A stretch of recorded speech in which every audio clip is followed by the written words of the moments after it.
ఎవరి గురించి అంటున్నావు? అది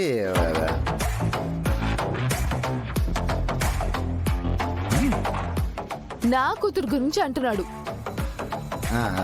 నా కూతురికి అన్ని మా అక్క పోలికలే వచ్చాయి. హలో, తను నాకు కూతురే. రాథోడ్, అవును, నా పాప గురించి నీకు తెలుసా రాథోడ్? అదేంటి సార్, నాకెలా తెలుస్తుంది? పాప గురించి మిస్సమ్మ చెబుతున్న కబుర్లు వింటుంటే పాప 6 మేడవలా ఆలోచిస్తుంది అంటున్నాను. పాప మళ్ళీ పుట్టిన 6 మేడమే కాబట్టి ఆ మెచ్యూరిటీ వచ్చింది అన్నాను సార్. అంతే. నా పాపని ఎక్కడ దాచిందో తను చెప్పలేదు కదా రాథోడ్. ఆ టైం వచ్చినప్పుడు చెప్తానన్నారు కదా సార్. నాకు పాపని చూడాలనిపిస్తుంది, రోజు గుర్తొస్తోంది. తనని మిస్ అవుతున్నాను. మీరు మీ కూతురుతోనే ఉన్నారు, మీరే నాన్న అని మన కూతురికి తెలిసిపోయింది. ఇక మీకు మాత్రమే తెలియడమే మిగిలింది. నా కూతురు గురించి చెప్పకుండా నువ్వెన్నో రోజులు దాయలేవు బాగి. తను ఒక కూతురు మాత్రమే కాదు, నా కోసం తిరిగి వచ్చిన అరుంధతి కూడా. తను ఎక్కడున్నా నాకు దగ్గర అవుతుంది. త్వరలో మేము కలుసుకుంటాం, నువ్వు ఆపలేవు. ఆల్రెడీ మీరు కలిసిపోయారు సార్. ఏంటి? ఏముంది సార్, మీరు పాప కలుస్తామన్నారు కదా సార్. మీరు ఆ మాట అన్నారంటే కలిసిపోయినట్టే అంటున్నాను. ఈ మధ్య నీ మాటలు కాస్త మిస్టీరియస్ గా ఉంటున్నాయి రాథోడ్. తనలా నువ్వు కూడా నా దగ్గరేం దాచట్లేదు కదా? అయ్యో సార్, నేను మీ ఉప్పు కారం తిని పెరిగినండి సార్. మీకు ద్రోహం చేస్తానా? నన్నే అనుమానిస్తున్నారా? ఆపు రాథోడ్, నీ సాల్ట్ అండ్ పెప్పర్ స్టోరీస్ నాకొద్దు. నా పాప ఎవరో నేను తెలుసుకుంటాను. నాకు వేరే పనుంది, తనని తీసుకొని ఇంటికెళ్ళు. మరి ఆఫీస్ సార్? నేను వచ్చాక వెళ్దాం. Okay sir. ఆయనకి నేను నచ్చ చెప్తానులే మనోహరి, నువ్వేం ఫీల్ అవ్వకు. అమర్కి నువ్వు నచ్చ చెప్పేదేంటి? నేనే అమర్ నొప్పించి ఈ రోజో రేపో యాదవ్ని మళ్ళీ ఇంటికి తీసుకొద్దామని అనుకున్నాను. మీకు శ్రమ లేకుండా మేమిద్దరమే యాదమ్మని తీసుకొని వచ్చాం. బాగి మేడం, మీరు నా పాలిట దేవత మేడం.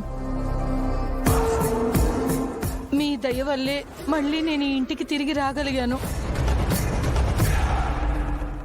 ఇట్స్ ఓకే యాదమ్మా. ఫస్ట్ నువ్వు ఫ్రెష్ అవ్వు. ఎప్పుడు భోజనం చేసావో ఏమో, ఏదైనా తిన్నాక మాట్లాడుకుందాం. అలాగే మేడం. పద రాథోడ్. పదాదమ్మా.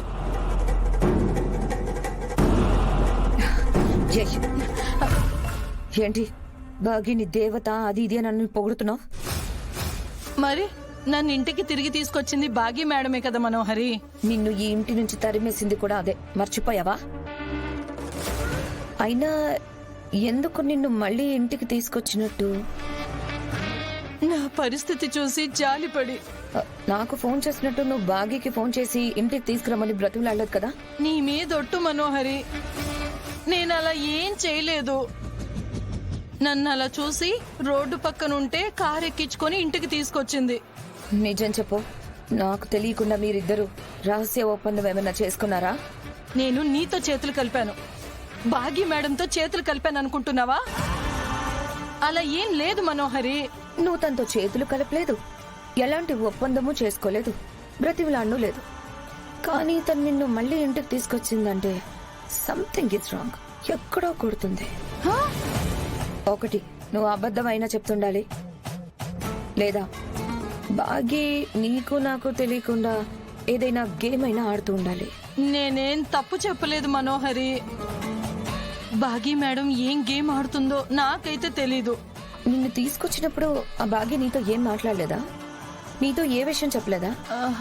లేదు. పైగా నేను పడిన కష్టాలన్నీ ఓపిగ్గా వింది.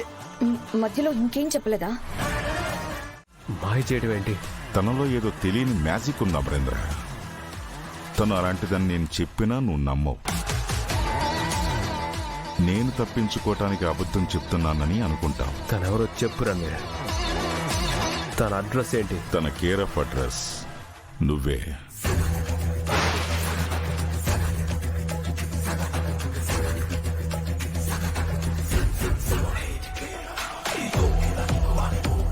తన పేరేంటి చెప్పు. సారీ, నాకు ఆ పేరు పలకటానికి సిగ్గుగా ఉంది, అసహ్యంగా ఉంది. అదంటే నాకు ద్వేషం. నువ్వు తన పేరు అడ్రస్ చెప్పట్లేదు. తనెవరో నేను ఎలా తెలుసుకోవాలి? నువ్వే తన చిరునామా. తన పేరుతో నీకు పరిచయం ఉంది. తన గురించి నీకు తెలియాలంటే నువ్వు ఒక చోటుకు వెళ్ళాలి. ఎక్కడికి వెళ్ళాలి? మా పాపను ఎక్కడి నుంచి తీసుకొచ్చావో అక్కడికి వెళ్ళాలి. ఆ అనాథాశ్రమంలో వెళ్ళడుగు. నీ ఇన్వెస్టిగేషన్ అక్కడి నుంచి స్టార్ట్ చేయి. తనెవరో నీకు తెలిసిపోతుంది. తనెవరో నువ్వే చెప్పచ్చు కదా. చెప్పాను కదా, నేను చెప్తే నువ్వు నమ్మవు. నీ అంతట నువ్వే వెళ్ళి తెలుసుకో.